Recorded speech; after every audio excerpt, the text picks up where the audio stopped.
주요 사건을 좀 더 깊게 들여다보는 더 파일 순서입니다. 매주 화요일 이 시간에는 법률 전문가와 YTN 취재 기자가 함께 출연합니다. 오늘 첫 순서입니다. 네, 검찰은 어제 사심 없이 일했다던 박병대 전 대법관, 그리고 국민과 법관의 고개를 숙였던 고영한 전 대법관을 대상으로 구속영장을 청구했습니다. 전직 대법관이 범죄 혐의를 받아 구속영장이 청구된 건 헌정사상 처음이었고 법조계의 재벌, 보이지 않는 권력으로 통하는 김앤장이 압수수색을 받았다는 사실도 확인됐습니다. 이런 수사 과정은 사법농단의 정점, 양승태 전 대법원장을 향합니다. 사법농단 의혹 수사 상황과 전망을 조성호 법조팀 기자 그리고 배승희 변호사님과 자세히 분석해 보겠습니다. 어서 오십시오. 안녕하십니까? 먼저 조 기자께 여쭤보겠습니다. 박병대, 고영한 이 두 전직 대법관에 대한 영장 실질 심사 일정이 잡혔죠? 네, 박병대, 고영한 전 대법관 영장 실질 심사 일정이 오늘 오전에 나왔습니다. 네. 모레, 그러니까 오는 6일 오전 10시 반에 서울중앙지방법원에서 열립니다. 네, 이르면 모레 밤 늦게쯤에 두 사람의 네. 구속 여부가 결정될 텐데요. 범죄 혐의가 워낙 방대하기 때문에 이튿날 새벽까지 결과가 나올 수 있습니다. 혐의도 그렇지만 그 전직 대법관에 대한 첫 청구기 때문에 빨리 내지는 않을 것 같아요. 상당한 시간이 걸릴 걸로 예상이 됩니다. 예, 이들의 주요 혐의를 다시 한번 좀 짚어볼까요? 네, 박병대 전 대법관 2014년 2월부터 2년 동안 양승태 사법부에서 법원 행정처장을 지냈습니다. 일제 전범기업을 상대로 피해자들이 낸 민사소송, 그리고 옛 통합진보당 관련 재판 등에 개입한 혐의를 받고 있고요.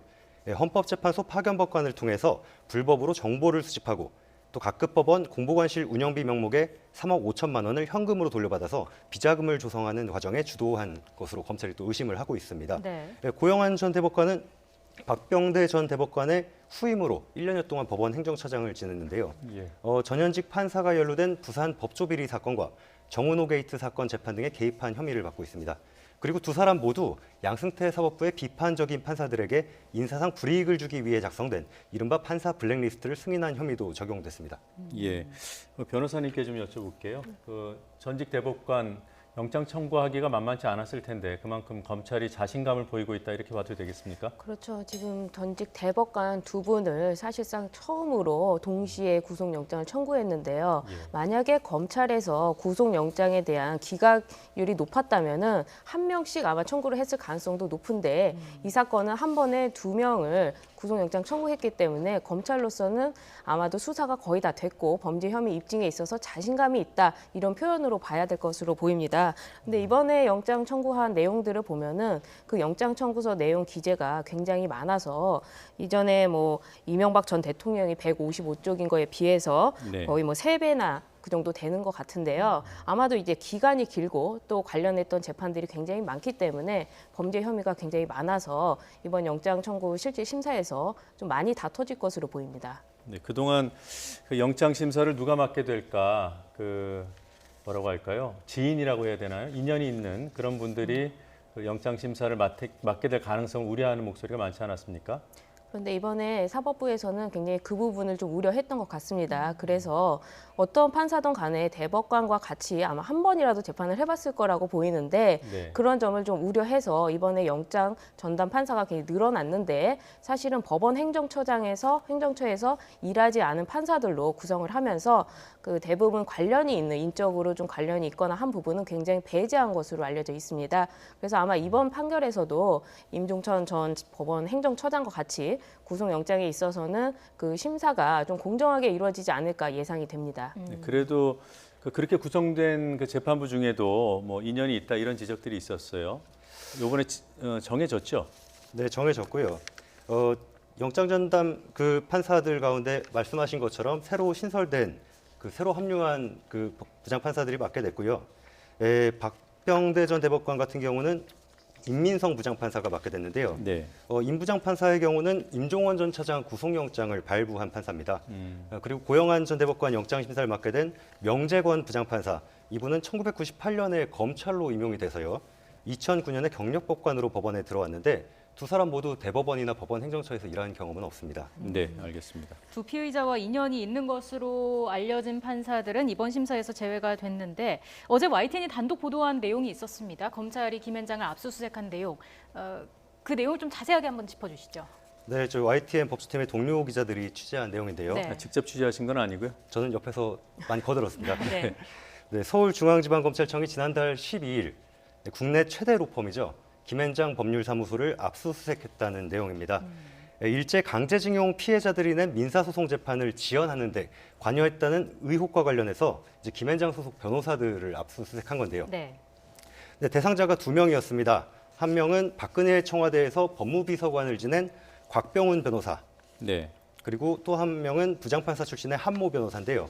먼저 곽병훈 변호사의 경우는 청와대에서 근무하던 2015년과 2006년 이쯤에 청와대와 법원행정처가 외교부의 의견서 제출 등을 명목으로 재판을 지연시키는 과정에 연락책 역할을 한 걸로 알려졌습니다. 네, 그리고 한 변호사 같은 경우는 김앤장이 일제 강제징용 피해자들 재판에서 전범기업을 대리하는데 이 소송에서 직접 대리인을 맡지는 않았지만 그 송무를 이끄는 역할을 맡은 걸로 알려졌습니다. 예. 결국은 양승태 사법부가 김앤장 변호사들을 통해 어떻게 재판에 개입했는지 들여다보는 차원의 압수수색이었습니다. 예. 저희가 이걸 어제 보도하면서 그 김앤장 소속 변호사에 대한 압수수색인가 아니면 김앤장에 대한 압수수색인가 상당히 좀 고민이 있었습니다. 그 법률사무소가 어떻게 구성되어 있느냐에 따라 다른데 김앤장 법률사무소 같은 경우에는 어떤 법인 형태로 운영되는 것이 아니라 네. 각 변호사가 다 사업장을 내고 공동으로 운영하는 형태로 되어 있습니다. 그렇기 때문에 김앤장 법률사무소를 그 사무소 자체를 압수수색했다고 보기는 좀 어려울 것 같고요. 해당 개인 변호사를 압수수색했는데 그 변호사가 소속이 김앤장 법률사무소다라고 하는 것이 좀 정확해 보입니다. 네, 알겠습니다. 조 기자 어제 보도에 담지 못했거나 또는 취재 후기 있습니까? 속보도 좋고요. 좀 강조하고 싶은 내용이 있는데요. 네. 저희가 또 더 깊이 들어가는 그런 취재 아닙니까? 네. 강제징용 사건과 관련해서 김앤장의 역할이 어땠는지를 좀 살펴볼 필요가 있습니다. 예. 김앤장이 진행 중인 강제징용 소송 사건 가운데 10여 건을 독점하다시피 전범기업을 대리를 하고 있는데요. 네, 재판 지연 의혹이 제기된 신일철 주금 사건 그리고 미쓰비시중공업 사건이 대표적입니다. 2012년 5월에 일본 기업 책임을 인정하는 취지의 우리 대법원 판결이 나왔고요. 일본과 관계 악화를 우려해서 박근혜 정부가 재판 지연을 요청을 하게 됩니다. 그러면서 양승태 사법부가 움직였다라는 게 검찰 수사 내용인데요. 네. 이 과정에서 이제 김앤장을 접촉한 정황이 저희 보도도 마찬가지고 검찰 수사로 드러나고 있는 겁니다. 먼저 그 임종원 전 차장 공소장 내용에 언급된 것들을 살펴보면요. 예, 간략히 설명해 주시죠. 예, 알겠습니다. 그 외교부의 의견서 독촉을 하는 것들을 김앤장을 통해서 하고 김앤장 소속 변호사들이 이제 역할을 하는 과정에서 실제로 2016년 10월달에 외교부의 의견서 제출을 촉구를 하게 되고요. 예. 그리고 11월달에 실제로 의견서가 제출합니다. 의견서 제출되는데 의견서 내용은 한일 관계 악화가 우려된다. 대법원 판결이 확정된다면 네. 그런 취지로 김앤장 측을 대변하는 내용인 거죠. 좀 거기- 추가로 설명을 드리자면 이런 겁니다. 그러니까 이제 대법원에서 관련된 사건인데 대법원이 사건을 진행을 받고 있는데 이 피고 쪽 그러니까 일본 전범 기업이죠. 이쪽의 의견서를 외교부로부터 받아서 그 외교부로부터 받은 거를 다시 이제 그 김앤장 쪽으로 전달을 하고 그러면서 김앤장으로부터 다시 의견서를 받아서 마치 변호사가 처음부터 이런 의견서를 낸 것처럼 했다는 점에 대법관이 여기에 참여한 것이 맞느냐 하는 부분인데 이 문제는 두 가지죠. 그러니까 하나는 과연 진행하고 있는 이 재판에서 한쪽 소송 편을 들면서 그리고 의견서를 요청하는 것이 맞는가? 당연히 이건 공정하지 못한 이야기죠. 그런데 이것이 공정하지 못하게 보이기 때문에 이 대법원장이 비밀리에 변호사를 접촉해서 그 변호사가 마치 처음부터 이렇게 진행해달라고 요청한 것처럼 하게끔 보이는 이런 거를 뒤로 거래했다는 점에서 국민들이 볼 때는 그렇다면은 대법원에서 대법원장이 직접 어떤 재판 거래를 정부와 통해서 변호사를 껴서 이렇게 안 보이게끔 불법이 아닌 것처럼 하겠구나. 그렇다면 불법을 알면서도 왜 이런 행동을 했겠는가 하는 점에서 굉장히 의문점이고 그 과정의 핵심이 바로 양승태 대법원장이라는 점입니다. 그런데 이제 변호사가 여기서 과연 어떤 역할을 했는가 하는 점은 물론 뭐 박근혜 최순실 국정농단과 같이 최순실 씨 같은 경우에는 공무원이 아니지만 변호사도 마찬가지로 공무원이 아님에도 불구하고 공무원과 공모를 해서 어떤 이런 조작 행위에 관여했다면 국민들이 볼 때는 그것 또한 처벌해야 되는 거 아니냐 하는 입장이 있을 수 있어서 검찰 수사가 아마 변호사까지도 가지 않을까 생각이 듭니다. 그러니까 변호사가 전범 기업을 대리하는 거는 문제 없는 거죠. 그렇죠. 어떤 편이든 변호인이 필요하기 때문에 네. 변호사가 대리하는 것 자체는 문제가 되지 않지만 변호사가 어떤 법리를 가지고 대법원에 주장을 해서 그것을 대법원이 받아들였다면 문제가 되지 않는데 대법원에서 오히려 그 전범 기업에 유리하게 의견서를 제출해 달라고 하면서 그 과정에서 정부와 합의를 했다면 이거야말로 정말 심각한 어떤 사법 거래라고 볼 수 있는 것이죠. 예, 결과적으로 똑같은 외교부의 의견서라 하더라도 김현장이 알아서 그걸 획득해 와서 제출했다면 문제가 없다 이런 말씀이시죠? 그렇죠. 변론 과정에서 변론의 의견으로 냈다면 문제가 없지만 그 의견을 만들어 달라고 요청을 했다면 분명히 그거는 개입된 것이고 또 공정하지 못한 재판을 받게 되는 것이죠. 네, 이건 좀 다른 질문인데요. 김현장 변호사들이 개입됐다는 연루됐다는 의혹들은 제기됐고 그런 의혹을 들으셨을 때 김현장을 압수수색할 수 있다 이렇게 예상했습니까?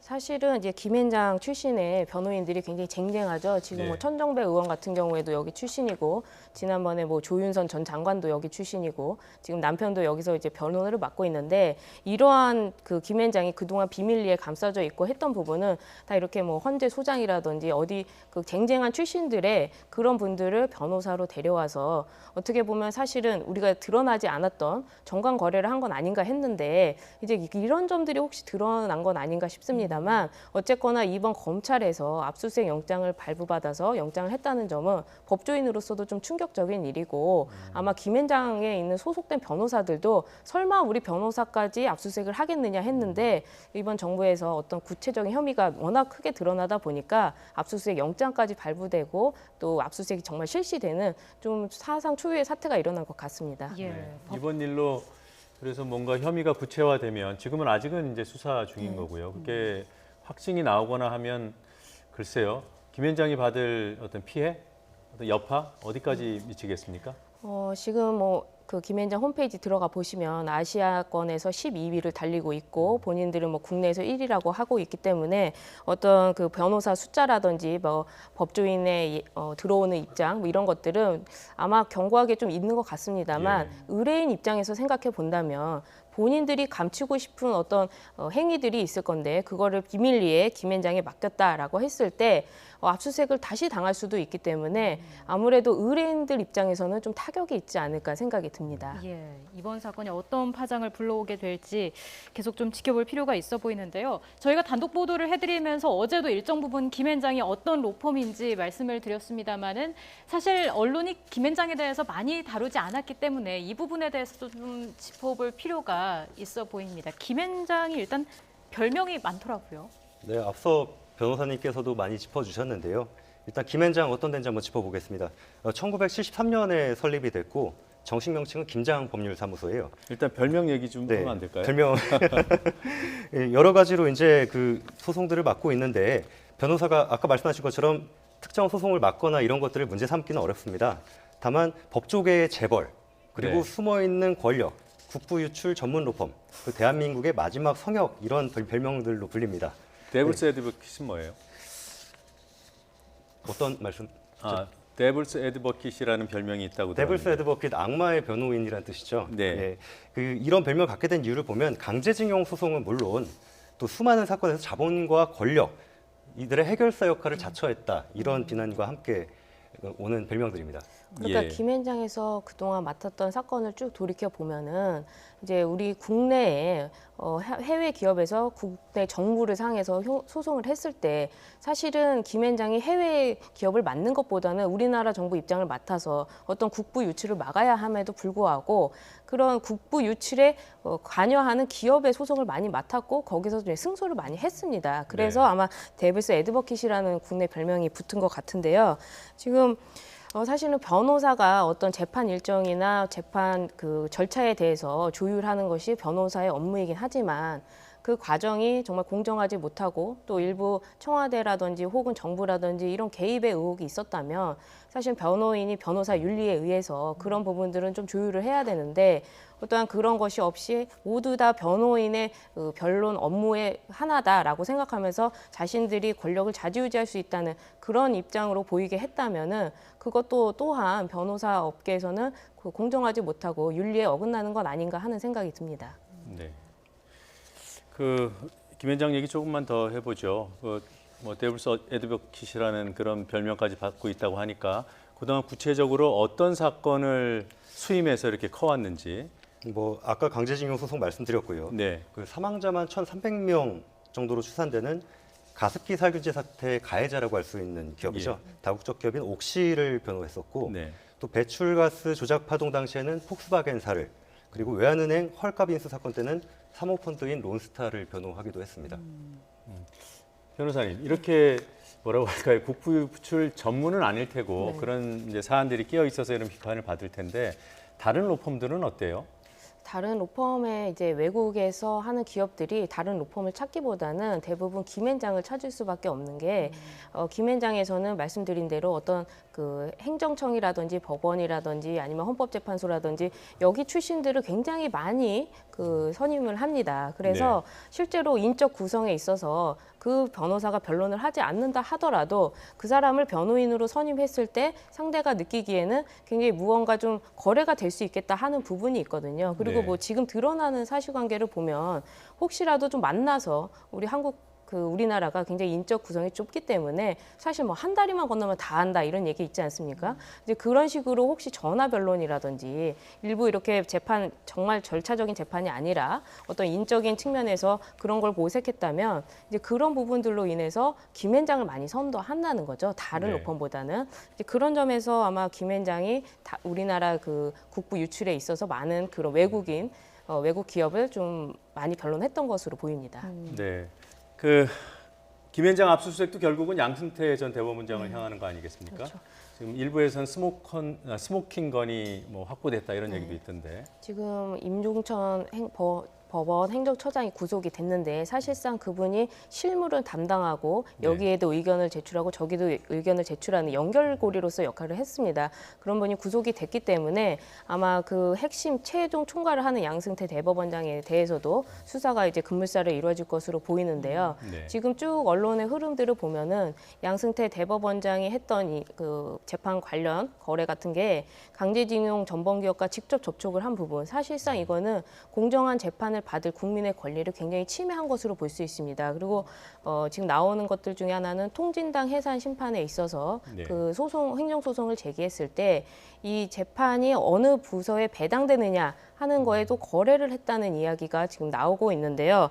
이 공정한 재판을 받을 권리의 가장 큰 핵심은 어떤 재판부에 어떻게 배당이 되느냐. 그래서 사법부에서도 우리는 무작위 배당을 한다. 아무런 거래 없이 무작위 배당을 하기 때문에 국민들은 사법부를 신뢰해라라고 굉장히 강조를 해왔습니다. 그런데 사실 들여다 보니까 이 재판부에 배당되는 것마저도 어떤 대법원장에 의해서 이게 배당이 될 수 있다면 그것이야말로 정말 사법부가 신뢰를 저버리는 행동이고 국민에게 사실상 우롱하는 행위를 한 거나 마찬가지죠. 그렇죠. 그렇다면은 그것이 꼭 범죄를 구성한다 안 한다를 떠나서라도 양승태 대법원장이 지난 기일에 했던 그 부분에 대해서는 정말 국민적으로라도 사과를 해야 하는 것이 맞지 않는가 생각이 듭니다. 네. 뭐 소송 당사자들은 사과로 족하지 않을 것 같아요.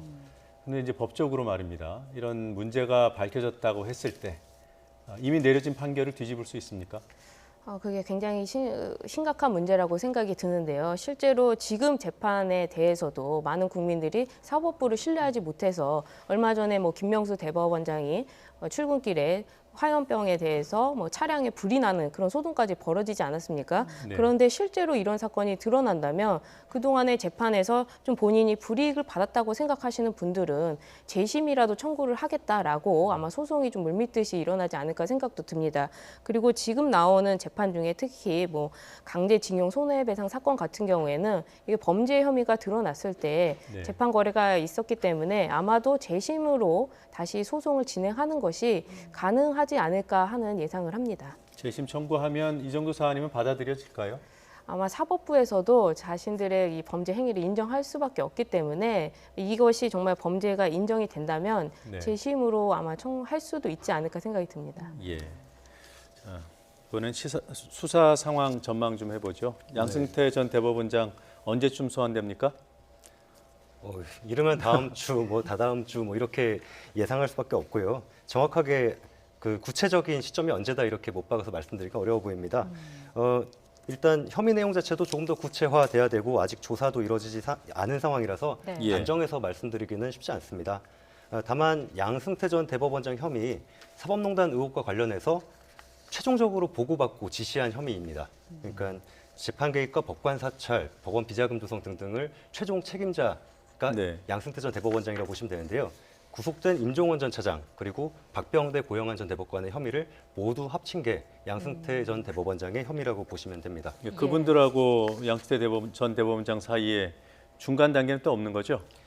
지금 지휘 라인이 그렇습니다. 예. 사법행정의 총괄 책임자가 양승태 전 대법원장이었고 그 밑에 법원 행정처장 그리고 임종원 전 법원 행정처 차장 이런 식으로 지휘 라인이 되는 거니까요. 네, 아까 조 기자가 조심스럽게 다음 주, 다다음 주 얘기해놓고 말을 주워 담았는데 변호사님께서는 언제쯤으로 예상하십니까? 그러니까 지금 임종원 전 차장이 구속된 상태에서 검찰에서 굉장히 그 자신감 있게 박병대 전 대법관과 고영한 전 대법관 두 명을 동시에 구속영장을 청구했습니다. 예. 만약에 이 영장실질심사에서 구속이 된다면 아마 곧바로 양승태 대법원장에 대한 수사가 이루어지지 않을까 생각을 합니다. 네. 왜냐하면 이들은 다 사실상 그 밑에서 행위를 한 어떻게 보면 조직 밑에 있는 부하들이라고 볼 수 있거든요. 그렇다면 조직의 상위에 있는 대법원장이 책임을 지고 당연히 수사에 임해야 되기 때문에 뭐 본인은 아니라고 하지만 아마 검찰에서 수사를 빠르게 하지 않을까 생각이 듭니다. 그래서 이 구속영장 실질심사가 더 중요하게 아마 의미가 있을 거라고 보입니다. 만약에 영장이 발부가 되면, 그래서 구속이 되면 곧바로 소환될 수도 있다. 네. 네.